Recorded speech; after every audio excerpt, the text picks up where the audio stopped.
dear student, I am again here. As you know, I am your English teacher, Sarita Pandey. So, I continue figure of speech, that is the in Hindi अलंकार. Okay? मैं फिर से अलंकार को ही continue रखती हूँ. In my previous videos, I have given you my all the figure of speeches as simile, metaphor, personification, apostrophe, hyperbole, oxymoron, and of course paradox also. And the last, or we can say in the UP board, 7 figure of speeches are mentioned. So in these figure of speech, the 7th is the onomatopoeia. Okay, onomatopoeia. So definition, what will be definition of this? In this figure of speech, the sound suggests the sense or meaning. The sound is very easy to recognize this figure of speech. It is very easy to recognize this figure of speech, as the meaning of this figure of speech is ध्वनि सूचक.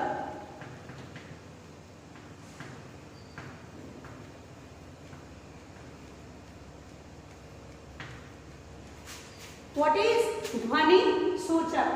It means if you have given or you are taking any sound of anything, so here is no tension to recognize the figure of speech. You can very easily say that onomatopoeia is here. What is here? Onomatopoeia is here. Okay? As your definition is saying, in this figure of speech, the sound suggests. What? The sound suggests. यानी जहाँ ध्वनि हो, जहाँ किसी भी तरह का sound हो, the sense और meaning, यानी जो साउंड से व्यक्ति को हम क्या कर रहे हैं? रिकॉग्नाइज कर ले रहे हैं.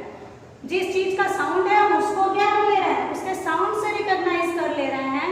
इट मीन्स कि there will be onomatopoeia. Okay, what is that? Onomatopoeia. Okay, now example, bees hum. क्या हो रही है? मक्खियां भिनभिना रही हैं.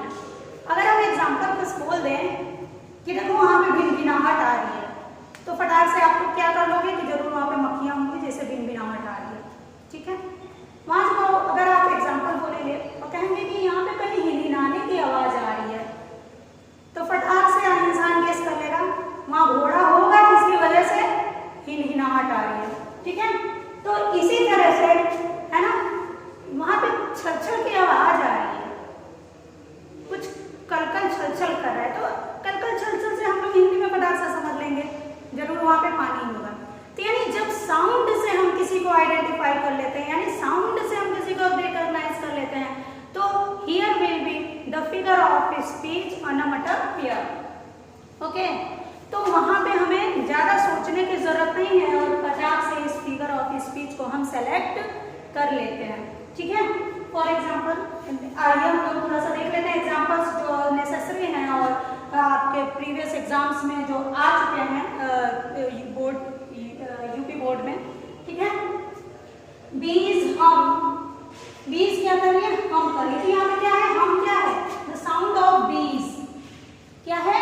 हम, यानी कि साउंड ऑफ बीज. तो इस सेंटेंस में क्या आया? हम आया, तो इसका मतलब क्या है कि कौन सा है?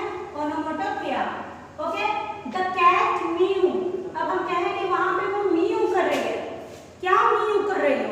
तो फटाक से समझ जाओगे ना आप कि अरे मुझे कैट बना दिया इन्होंने, कि पूछ रही है कि क्या मीयू कर रहे हो, है ना. तो यानी कि मैं कैट हूँ, ऐसा कैसे?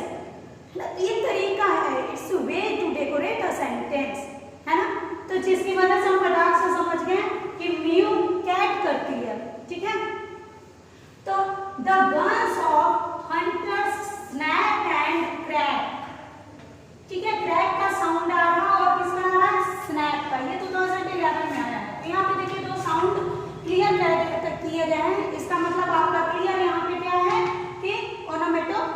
pear.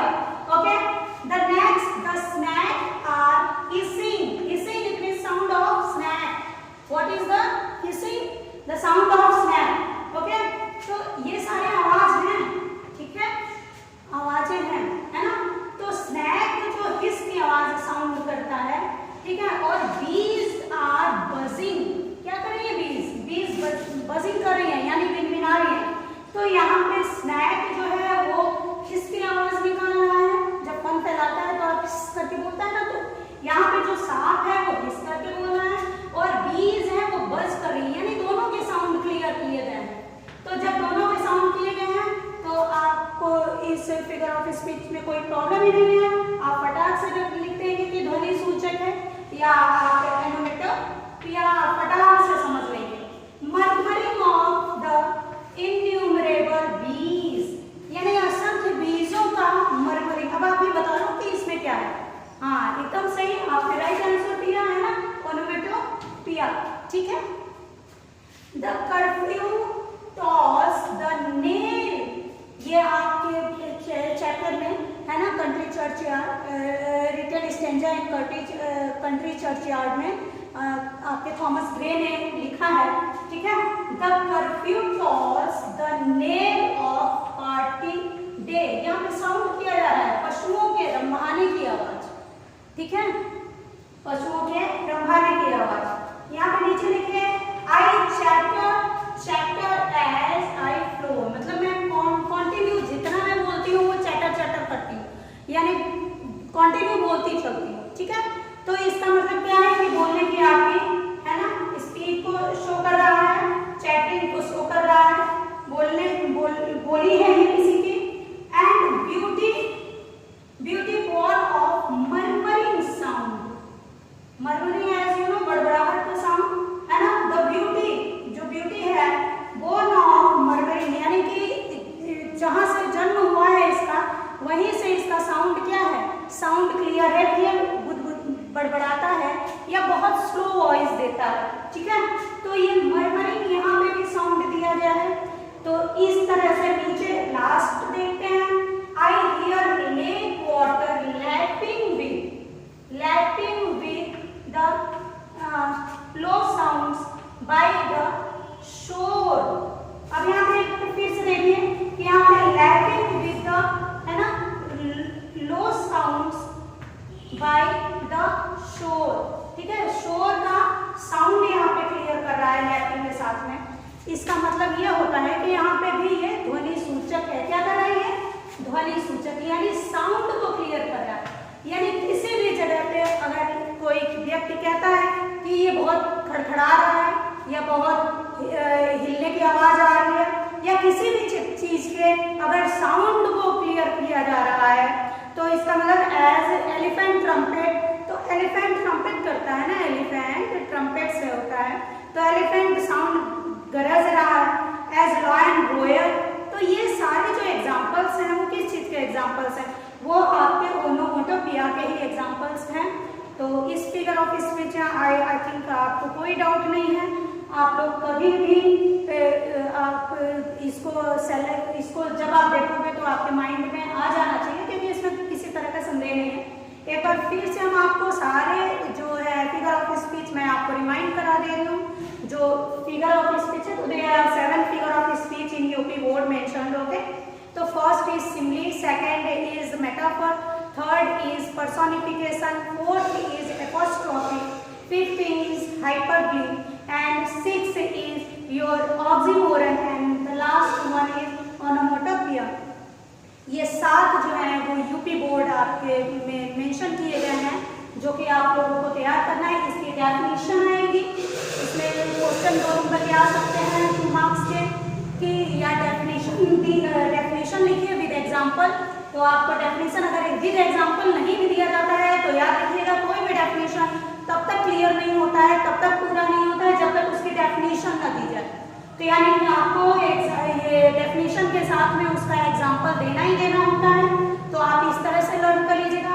और दूसरा, उसके एग्जांपल्स को देख के आइडेंटिफाई करना आना चाहिए आपको कि हाँ ये कौन सा एग्जांपल में कौन सा फिगर ऑफ स्पीच है। इसके लिए बच्चों आपको प्रैक्टिसिंग की जरूरत होती है स्टूडेंट्स। एक्सरसाइजेज। तो आप अपनी बुक खोलिए, सारे एक्सरसाइजेज एक बार देखिए और उन सारे अपने पेपर्स को लीजिए, सॉल्व लीजिए, आप उनको देखिए कि किस तरह से क्वेश्चंस आ रहे हो और उसमें कौन सा फिगर ऑफ स्पीच हो सकता है। और अगर किसी भी तरह का संदेह हो तो आप हमें कांटेक्ट कर सकते हैं। Thank you.